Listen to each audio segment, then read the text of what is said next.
It's good to be having one out of the Perfect Draft again. It just is. Feels like home. Feels like I am home. I am home.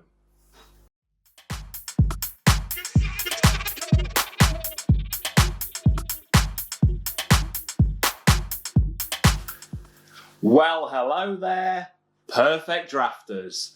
Good to say that again. Yes, it is. It is. Why has it been so long? Well, it's just been a bit longer because I reviewed that little beauty, the Krupp Subcompact, and then I've been busy. I've just been busy, a little bit busy. It was basically 3 weeks ago I was reviewing my very first keg in the pub.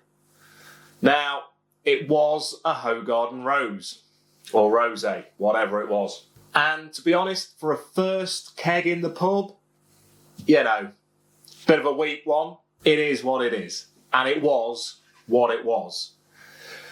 But I thought, right, Baldy, you have to recover this one. You have to put something in that Perfect Draft machine that brings the respect back to this channel. That's a bit of class in a glass and a good glass. All of those things. It's been a while coming, but here it is. I'm going to review the Tripel Karmeliet. Yes, I am. It's about time, Baldy. It's about time. Now, I've had this keg for coming up to about 4 or 5 months. Yeah. So the old best before date is getting a little bit close. That's what I'm going to be trying now. That's what I'm going to be reviewing. Got a little bit of snackage as well. But first of all, Tripel Karmeliet. What are we talking about? Is it Karmeliet? Is it Karmeliet? Don't know. Let's call it a Triple K. Yeah? Sounds a bit blue wicked, but let's go for a Triple K. So, it's a Belgian beer. That's the first thing. It's an Abbey beer. Yeah. So, what have I had before? I've had the La Trappe. I mean, this has been around a lot longer than La Trappe, but I will be comparing it a little bit to that. I liked it. I like that a lot. And then you've obviously got Kwak as well, which also I've reviewed. Had the Kwak, had the La Trappe. Both of those will be in there. Both of those will be considered as I dive into the Triple K. It is an 8% beer.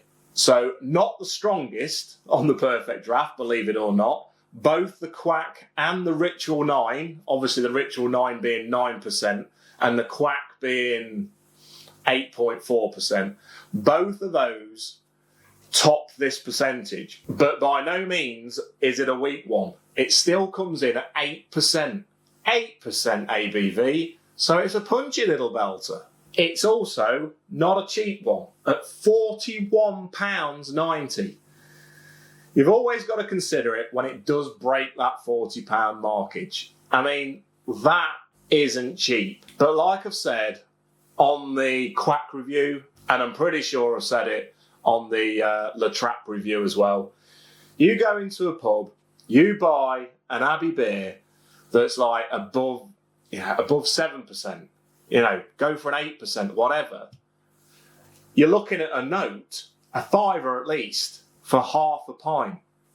So, on this, the Triple K coming in at £41.90 for your 6 litres. If we go over to the Big Bold Reviews website, what we can see quite easily is that this is £3.99 per pint, and that's without any discount or anything. So, if we take into consideration keg returnage, we're looking at the old discount of 15%, which we can all get. Let's face it, we can get it. If we take into account those aspects, you can bring it down to £2.92 a pint. Now, for such a classy, quality Abbey beer, and I'm saying that before I've tasted it, but let's face it, £2.92 for a pint, that's value, people. You have to value the beer for it to be value. Let's hope we do. Obviously, with an ABV like that, you're looking at quite a bit of calorific content. 386 calories a pint. Yep. So this is being an Abbey beer. You got the Monks brewing again. Good old Monks. And apparently this is a 3-grain recipe, rediscovered from the 1679 Karmeliet Monastery. Did a little bit of research, found that out. So it blends nature's gifts, again, not my words, the words of Tripel Karmeliet themselves, of barley, oats and wheat, all together to produce that multi-layered triple. So that is why it's called a triple. 3 of your nature's gifts. Pretty good. Refined yet balanced with some fruity notes and a surprisingly delicate taste. That's what I'm looking for. I mean, if all that hits the spot, happy days, happy days. And I'm quite excited, not just for the taste of this, but also the glass that I'll be pouring it in. But without further, let's have a look at this keg, which, if you have a look over here, it's not so easy for me to load. I've done some logistical mistakes in terms of where the crux goes and the PerfectDraft flappy doors open. So I won't show you me loading that keg. But anyway, let's have a look at the keg. I'll do the pour. I'll bring it in. I'll have a sup. I'll rate it. After doing a little bit of snackage as well, I'll let you know what I think. That's the order of play. Let's have a look. So here we go then, people. I've gone a little bit rogue. I'm holding the camera by hand. Tripel Karmeliet, there it is. Got a farm. Got some wheat. Got some oats. Barley. Got some people collecting it, farming. There's a farm. Very mellow yellow kind of hazy look to it. It's not going to be a hazy beer. I'm thinking it's going to be rather dark. But there it is. Nice picture. A picture of tranquility. Which, you know, when you got monks doing stuff with beer, so it should be. Anyway, let me do the pour. Let's have a look.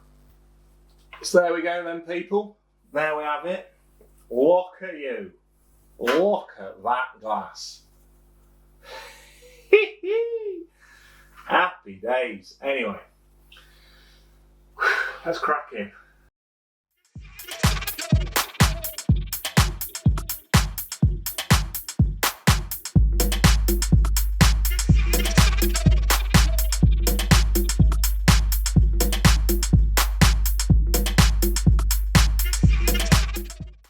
Went out a little bit, could have done a bit more.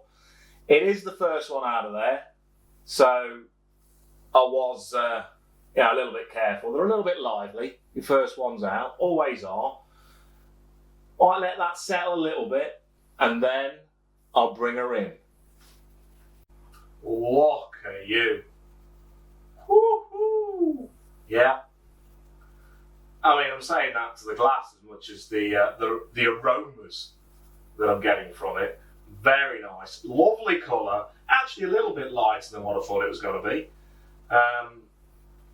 Very kind of dark amber. Lovely white head. My daughter actually said, looks like a sword, that glass. I went, a sword? But I think she meant these kind of swirly bits on the bottom, like a sword handle, which I kind of get, but it's a glass. Anyway, it's smelling good. It's looking good. What do you taste like, Triple K? Let's give you a go. It's good to be having one out of the PerfectDraft again. It just is. Feels like home. Feels like I am home. I am home. Right.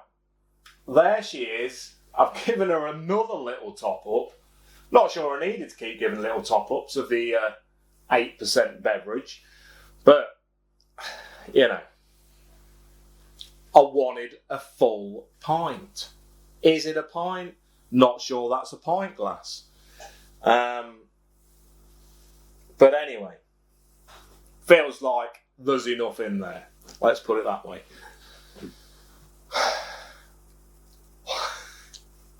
There she blows. There she is. Feeling lovely and cold. Can't see any bubs. But generally you can't see bubs on an Abbey beer. You don't need them. It's not about the carbonation, but look at that head. Absolute belter. It is smelling sweet. It's smelling very similar to the kind of Kwak and what's the other one? La Trappe. What's the other one? Can't even think what it is. Got a beer mat just there. Got a beer mat just there. Literally says it on there in front of me. Right under my nose. Anyway, let's give it a go. Cheers, people. Cheers.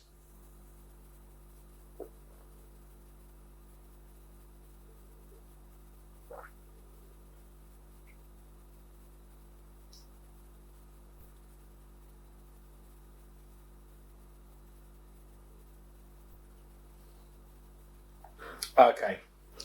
Not going to swig a load more back because otherwise I'll be slurring the words. But anyway, that's good. That is good. It's a lovely, lovely drink. You can taste a bit of strengthage to it. You can. Probably a little bit deceiving still though. I don't think it tastes 8%.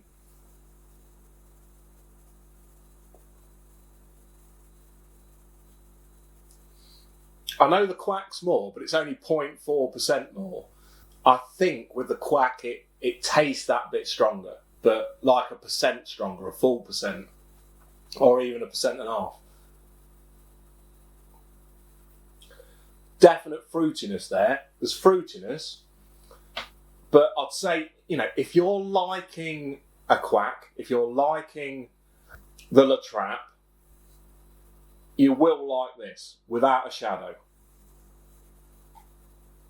If you hold a beer like this, that is that bit more percent ABV in the mouth, you can normally get kind of almost like the vapour of it, and then when you breathe out afterwards, again, you can taste the alcohol and the kind of, the strength of it kind of on your breath. You can feel it.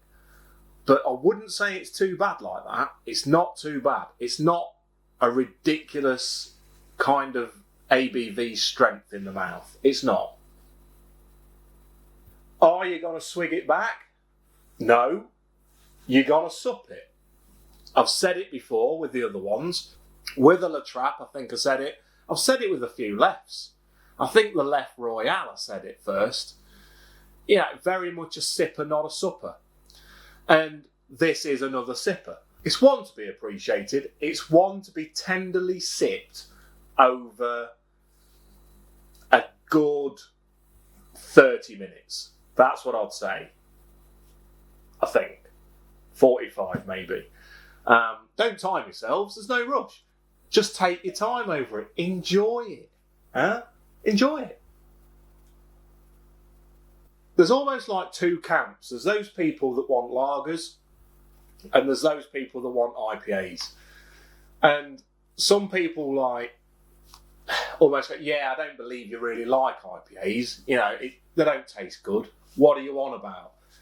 And there's other people going, well, why are you drinking lager? Really? Why are you drinking that? It's tasteless. And no one's right. No one's wrong. It's just like, enjoy whatever you want to enjoy. No one really has a go at Abbey beers. No one says, what are you talking about? Why do you like an Abbey beer? Because there's no doubt in that. That's class. That really is. The kind of taste of these beers, you're drinking a proper ale and you can taste almost the expense to them, the kind of the appreciation and the thought that's gone into the brewing of this. You just feel it's that little bit more. And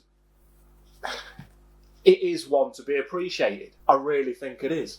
So if you have just had lagers on the Perfect Draft or IPAs, and you haven't yet ventured into the Abbey Belgium monk beers like this, it's worth a blast.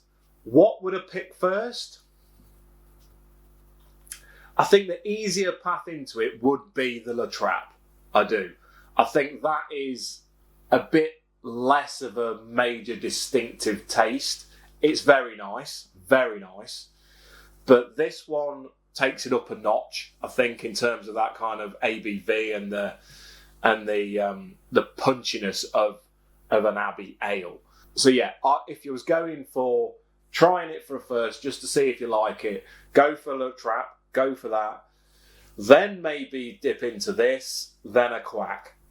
You know, if you like them. If you like them, that can be your progression of ale. Don't buy those as a 3 multi-pack unless you know you like them, because not cheap. And if you crack into that La Trappe and go, nah, that's not for me, that style of beer ain't for me, you ain't liking this, you ain't liking the Kwak. So don't do that. But if you're building yourself a 3 keg multi-pack, you know, and you've got a Stella in there for the 300th time, you've fired yourself a Crew Republic in there because the best IPA that's on there is available.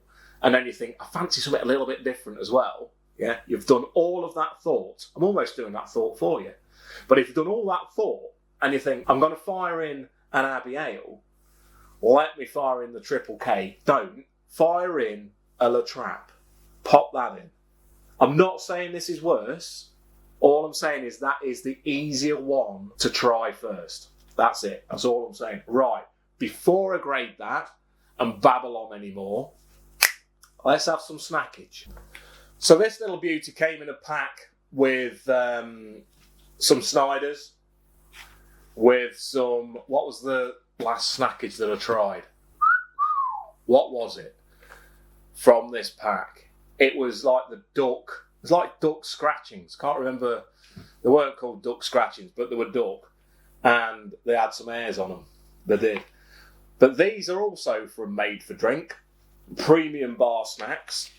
Came in the same pack from a mate in Scotland. Top fella. Sent me them. He just sent me them. Probably he wanted me to pay him. In fact, I do owe him. That's just sprung to mind now. I actually owe the lad. Because we had to go on the PerfectDraft Kegs tips fantasy football. Made our own little league. And we said, whoever comes top, the other 2 buy them a keg. I ain't bought him a keg. I have not honoured my contract. If you're watching, I probably won't honour my contract. I will. I'll buy you a keg of your choice. You've not told me what you want. Tell me what you want, man. Right. Anyway, that's irrelevant. So this came in the same pack. Chorizo thins, made for Rioja. Haven't got a wine, but I have got a classy beer. So I'm going to go in and try these. Chorizo thins, inspired by our love for Spanish tapas. Who doesn't love Spanish tapas? Salud. I don't know if I said that very well. Chorizo thins are slices of authentic Spanish chorizo, gently roasted until crisp and intensely delicious. Made for a glass of Rioja or something as equally complex, fruity and mineral. Well, we've got something complex, we've got something fruity, don't know about mineral. But anyway, they're from Made for Drink, they are chorizo thins, authentic Spanish chorizo. Let's have a go. Easy to open, the same as those duck fritons. Duck fritons, that's what they were. Yeah. Woo! I do like chorizo, and I'm liking the smell of that. Let me have a little sup. Add a little sup. Let's pop that there. There we go. Add a little sup. It has got a bit of fruit to it, so that's good. Right. There we go. So I don't know if you can see that, but I mean, if you was to slice up a pepperami thing, they're bigger than that. The packs of chorizo that you get from like Tesco's and stuff, smaller than that. So they're medium-sized chorizos. The thins, yes, they're pretty thin. I wouldn't be able to slice them that thin without chopping the old fingers a tad. So there you go. But let's have a go.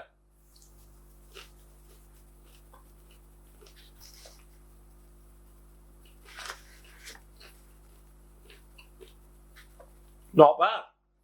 Not bad. So I didn't say about the ingredients, but you got pork shoulder, pork belly, hot paprika, salt and garlic. I've missed a little bit out because I couldn't read it. Don't know what it says. But that's what you got in there. It does say about a small blue sachet to keep the freshness, and I remember that. Yeah, it's in there. I remember that in the duck fritons as well. Nearly poured it in. Don't do that. So crispier than I thought they'd be. They are. I mean, it does say that they're actually roasted until crisp. But yeah, not as chewy as your standard chorizos.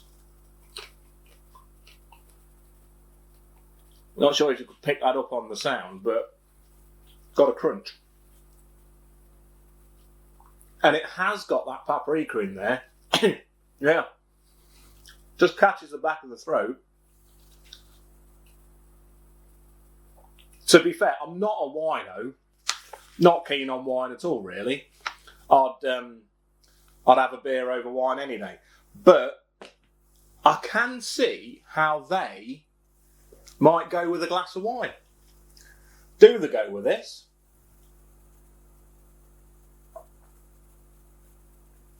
Not bad. Not bad. So, made for drink, chorizo thins. Let's grade them first. I'm gonna give them, and it might be a little bit unfair because they're not made for beer. I'm gonna give them a 6. They're not awful, not terrible, but I didn't enjoy them as much as the duck fritons. They're definitely no Snyders, and you know, I think I'd rather have a bag of crisps. In fact, I might nip in and get a bag of crisps anyway. So they're all right. They're not bad. If you like wine, in fact, if you're having a Rioja, get on there, order yourself some, because you know that might be an absolute gem for them. But not so much with the Triple K. Anyway, the big boy, the Triple K, which has been sitting in waiting for quite a while. Let me have another little sip.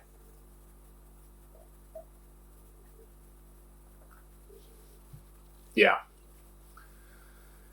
Good mouthfeel, no bad aftertaste, really nice drink, fantastic drink. If you ordered that in a pub and it came as nice and as crisp as that, which it rarely does because the Perfect Draft absolutely nails it in that sense, I really think what you get out of that, basically that's how the brewer intended it.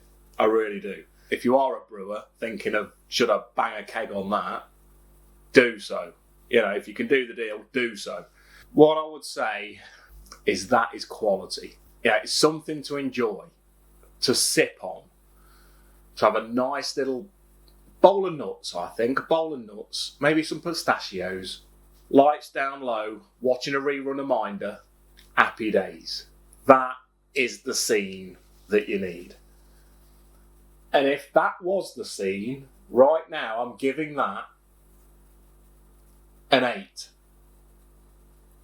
Very respectable. Nothing wrong with that. It gets an 8.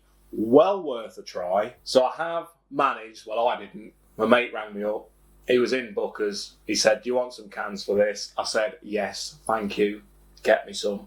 So he's done that. He's also bought me a pub board of scampi fries. So yeah, I will be reviewing that soon. Have got some Surgy cans. Will be reviewing that soon. Happy days. That's up and coming. Got a few more kegs in there as well. Ready and waiting. So if you like that video, give us a like. Please do. Always helps. Subscribe to the channel if you've not done so before. Check out the website. But beyond everything, people, the sun is yet again shining. Happy days. I've got to do a little tour of this place as well. I know. Let the sun shine. Let the beer flow. Enjoy, people. Hope you have a top weekend. But for now, cheers, Perfect Drafters. Cheers.